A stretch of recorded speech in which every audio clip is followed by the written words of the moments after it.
Doctor ortho Ayurvedic oil और capsule, अब दर्द भी घुटने टेकेगा। उत्तराखंड में चारधाम यात्रा की तैयारी। केदारनाथ धाम को फूलों से सजाया। 2 मई को सुबह 7 बजे खोले जाएंगे बाबा केदारनाथ के कपाट।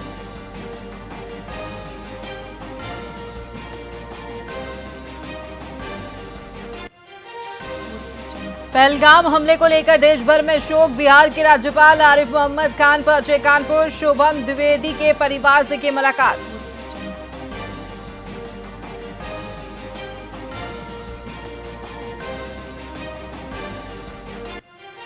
पंजाब के मुख्यमंत्री भगवंत मान ने हरियाणा को पानी देने से किया इनकार। मंत्री अनिल विज बोले, देश युद्ध की बहाने पर खड़ा है। युद्ध के समय सभी को एकता दिखानी चाहिए।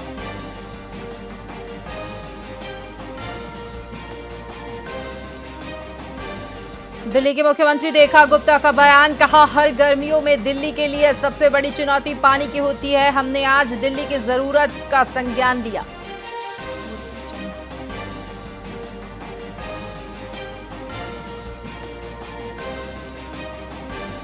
एमपी के 40 जिलों में बारिश का अलर्ट जारी। भोपाल उज्जैन में तेज गर्मी। सीधी में आंधी से मकान ढह गया।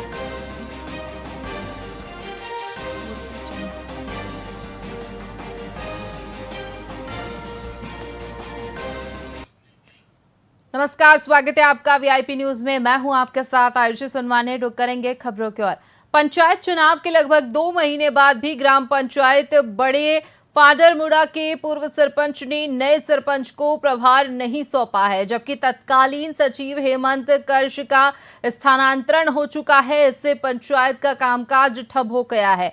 पंचों का आरोप है कि सचिव और पूर्व सरपंच ने मिलकर बड़े घोटाले किए हैं, जिसके चलते दस्तावेजों को छुपाने का प्रयास किया जा रहा है। पंचों को डर है कि कहीं दस्तावेज गायब न हो जाए। कलेक्टर ने मामले की जांच और जल्द कार्रवाई का आश्वासन दिया है। सभी ग्राम पंचायत के सभी सदस्य के साथ आम नागरिक कलेक्टर के पास शिकायत लेके गए थे। प्रभार नहीं देने के कारण पुराने सरपंच सचिव मनमानी चल रहा है, जिसके लिए हम लोग प्रभार दिए हैं। अभी प्रभार के लिए आवेदन दिए हैं कलेक्टर और सीओ साहब को, जिला पंचायत। ऐसा लग रहा है कि मतलब बहुत बड़े राशि का गमन हुआ है हमारे गाँव में। इसके चलते इन लोग प्रभार देने से डर रहे हैं, जिसमें अभी जानकारी मिलते जा रहा है कि SBM घोटाला, कुछ बहु घोटाला। इसके चलते में और डर ये है हम लोग को कि इन लोग कुछ कागजात वगैरह गायब मत कर दे। कहते हैं कि हमारे जो ग्राम पाडरमुड़ा के सरपंच जो पुराने हैं और सचिव हैं, वो नए सरपंच और सचिव को कार्यभार नहीं दे रहे हैं। उसको हम बहुत बार बोल चुके हैं, निवेदन कर चुके हैं, लेकिन वो सुनने को तैयार नहीं, अपनी मनमानी करते ही जा रहे हैं। तो हम शिकायत लेकर कलेक्टर ऑफिस और सीओ के पास गए थे और लिखित रूप में आवेदन दिए हैं। हम चाह रहे हैं कि जल्द से जल्द कार्रवाई हो उन पर और कार्यभार को सौंपा जाए और जल्द से जल्द, ताकि गाँव के कार्य में, विकास कार्य में आगे बढ़े।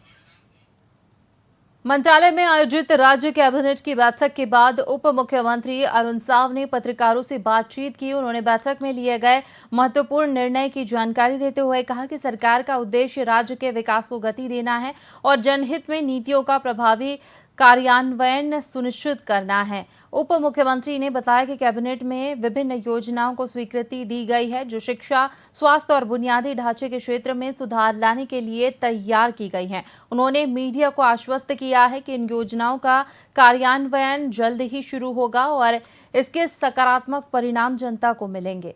आज मंत्री परिषद की बैठक मुख्यमंत्री आदरणीय विष्णुदेव साय जी की अध्यक्षता में संपन्न हुई है।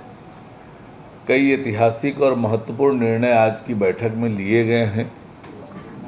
जिस विषय की प्रतीक्षा हो रही थी, जिसके लिए मुख्य सचिव की अध्यक्षता में एक कमेटी बनाई गई थी, कमेटी की रिपोर्ट आई। रिपोर्ट के आधार पर आज मंत्रिपरिषद ने निर्णय लिया कि सीधी भर्ती 2023 में नियुक्ति के उपरांत सेवा समाप्त किए गए 2621 बीएड अर्हताधारी सहायक शिक्षकों के हित में महत्वपूर्ण निर्णय लेते हुए उन्हें सहायक शिक्षक विज्ञान प्रयोगशाला के पद पर समायोजन करने का निर्णय लिया गया। अनुसूचित एवं ग्रामीण क्षेत्रों में जहां यात्री परिवहन की सुविधा कम है, वहां आम जनता को सुलभ परिवहन सेवा उपलब्ध कराने के लिए मुख्यमंत्री ग्रामीण बस सुविधा योजना शुरू करने का एक बड़ा निर्णय आज कैबिनेट की बैठक में लिया गया। हल्के मध्यम परिवहन मोटरयान यानी 18 से 42 सीटर क्षमता के वाहन को अनुज्ञा पत्र और सुविधाएं प्रदान की जाएगी। नवीन ग्रामीण मार्गों के विनिर्धारण के लिए राज्य एवं जिला स्तर पर समिति का गठन किया जाएगा। मान्यता प्राप्त है जो केंद्र सरकार की संस्थान है। राज्य में नीलिट केंद्र की स्थापना से छत्तीसगढ़ में तकनीकी शिक्षा, डिजिटल कौशल और सूचना प्रौद्योगिकी के क्षेत्र में क्रांतिकारी परिवर्तन आएगा।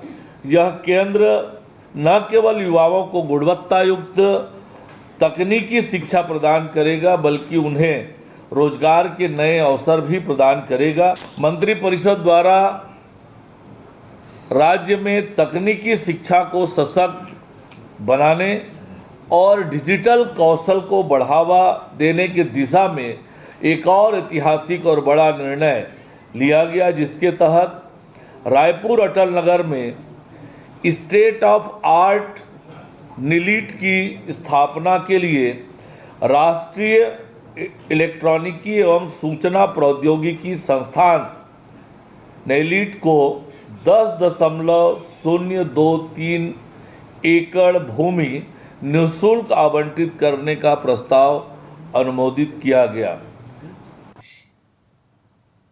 छत्तीसगढ़ के राजनांदगांव शहर के 2 होनहार खिलाड़ियों गुलरेज खान और नाहिद अख्तर ने दुबई में आयोजित अंतर्राष्ट्रीय पावर लिफ्टिंग प्रतियोगिता में भारत का प्रतिनिधित्व करते हुए स्वर्ण पदक जीतकर देश और प्रदेश का नाम रोशन किया है। बता दें कि ये प्रतियोगिता 22 से 28 अप्रैल 2025 के बीच दुबई में आयोजित की गई थी, जिसमें दुनिया भर से करीब 100 से अधिक प्रतिभागियों ने भाग लिया। वहीं कड़े मुकाबले के बीच गुलरेज और नाहिद ने शानदार प्रदर्शन करते हुए अपने अपने वर्ग से पहला स्थान प्राप्त किया। दरअसल इन दोनों खिलाड़ियों का चयन साल 2024 में जम्मू कश्मीर में आयोजित एक राष्ट्रीय प्रतियोगिता के माध्यम से हुआ था, जहां इन्होंने उत्कृष्ट प्रदर्शन कर अंतर्राष्ट्रीय स्तर पर भाग लेने का मौका प्राप्त किया। वहीं जब दोनों विजेता खिलाड़ी राजनांदगांव रेलवे स्टेशन पहुंचे, वहां परिजनों और मित्र और खेल प्रेमियों ने फूल मालाओं के साथ उनका स्वागत किया।